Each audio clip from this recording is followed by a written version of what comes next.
Hello students, welcome to the magical world of computers. Today I am just going to introduce you to this new magical machine, and I know you must be already using it for computer games, for email, even now small 6 years old boys and girls, they are using computers. I am taking you to this world by the first lesson of Introduction to the Computers.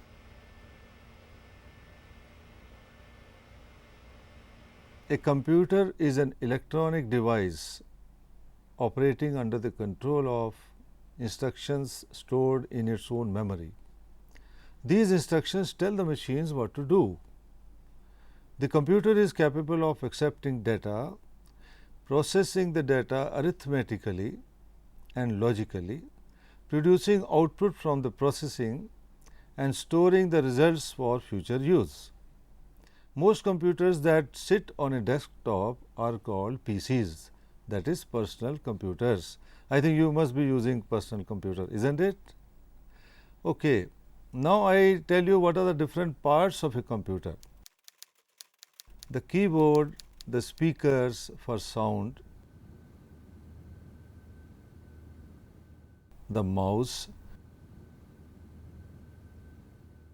central processing unit CPU,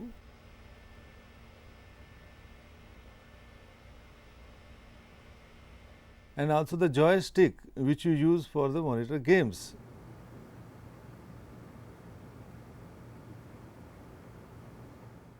Another important is monitor. If you have a 17-inch monitor, that means its diagonal is 17-inch.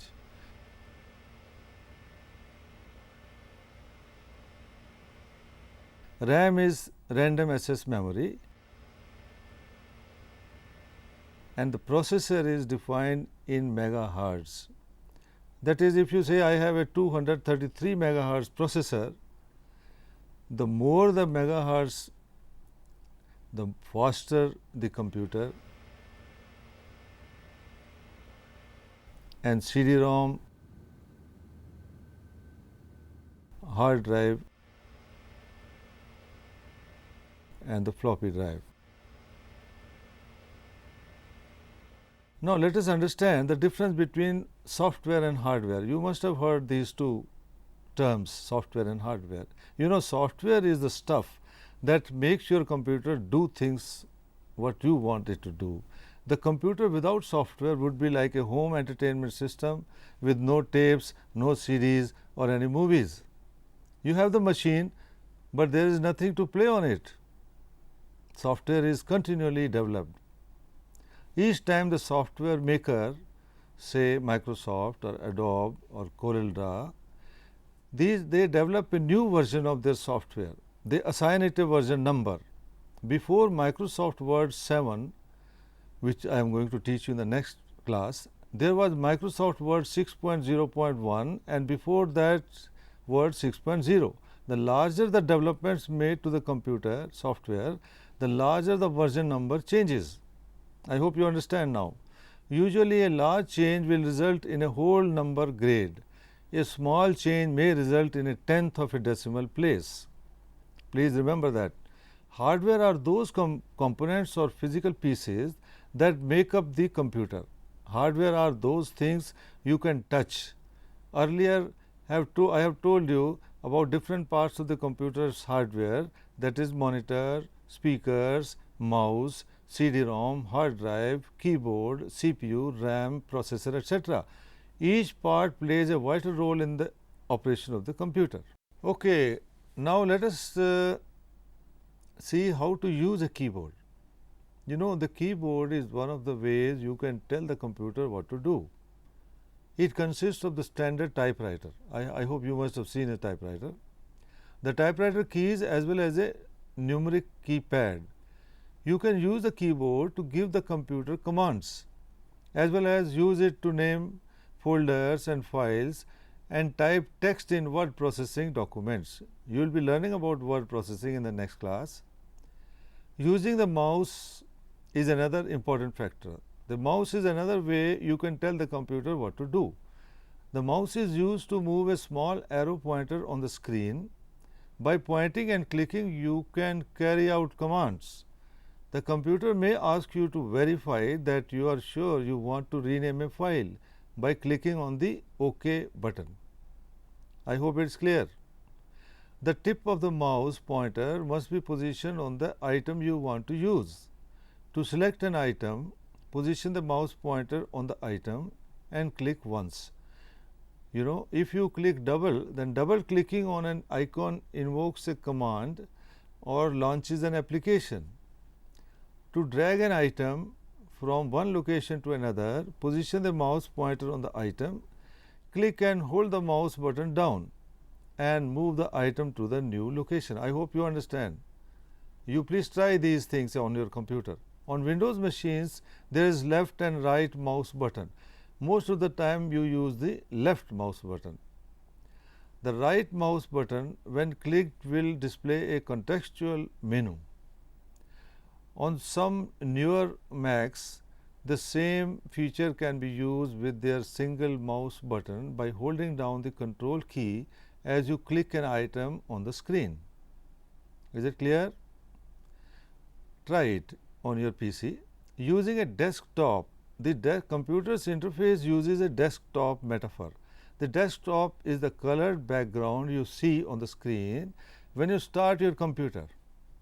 It is the place where you manipulate the work you are doing by handling icons or little pictures that represent your files, folders and disks. I hope you must have seen desktop.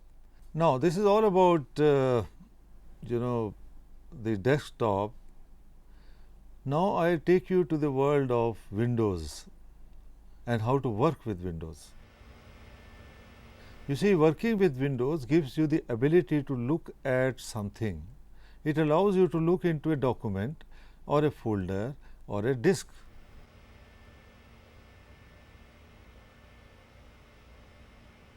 To move a window on the screen, simply drag it around by its little bar, by its title bar. What is an operating system? Now, let us learn something about operating system. Every computer works with an operating system. When you use your computer, you sit facing some of your computer hardware. Basic computer hardware consists of the keyboard and mouse. The screen you use to view your work, and the central processing unit CPU, which is the box that houses all the inner workings of the computer. You use computer applications or software programs when you create your spreadsheets, word processing documents and graphics. All these you are going to learn in the next lessons. Some popular applications are Microsoft Excel, Word and PowerPoint. You cannot directly use computer applications with computer hardware. Instead, you need a translation system between the hardware and the applications. This translation system is called the operating system, OS. The Windows or Mac OS works behind the scenes to run your computer. It tells the computer what to do when it starts up and keeps track of your documents, files and other software. It also provides the standard user interface component like menus and the desktop.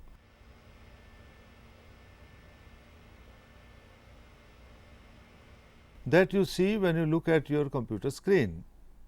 Both the Windows and the Mac OS operating systems use a graphical interface, pictures or icons instead of text.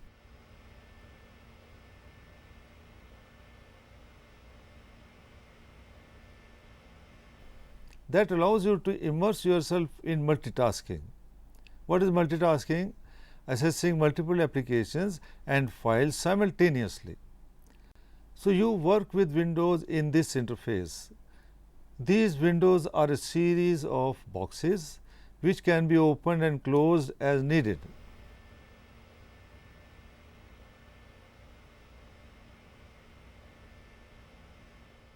Now, let us see how to use folders and files.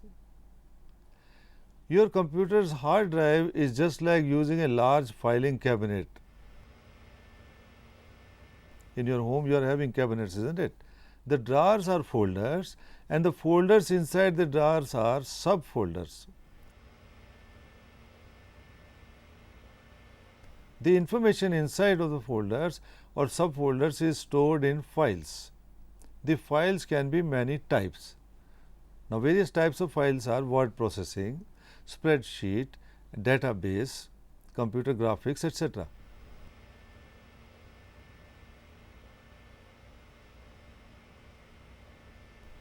Typically, on your hard drive, you may thousands of folders, you may have subfolders and files. An example of the hierarchical structure of a hard drive is shown below.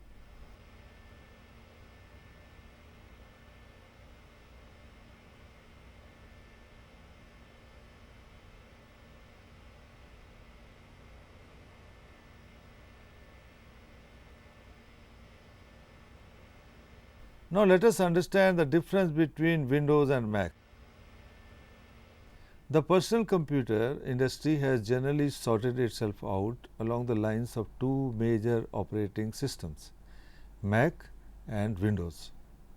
The Mac operating system runs on CPUs made by Apple Computer. The Windows operating system made by Microsoft runs on CPUs made by many different companies, but not Apple. Some of these companies are IBM, Dell, Compaq, Gateway, Fujitsu, Sony, etc. When people talk about the differences between Windows and Mac, in general, they are expressing a personal preference about which operating system or hardware they believe to be superior. So, dear friends, in this lesson, you learnt about different parts of computer, difference between software and hardware, how to use the keyboard and mouse, and what is a desktop. You also learnt how to work with Windows and the different operating systems. I hope you learn how to work on personal computer, and in the next lesson you will learn different applications of this magical machine called computer. Thank you.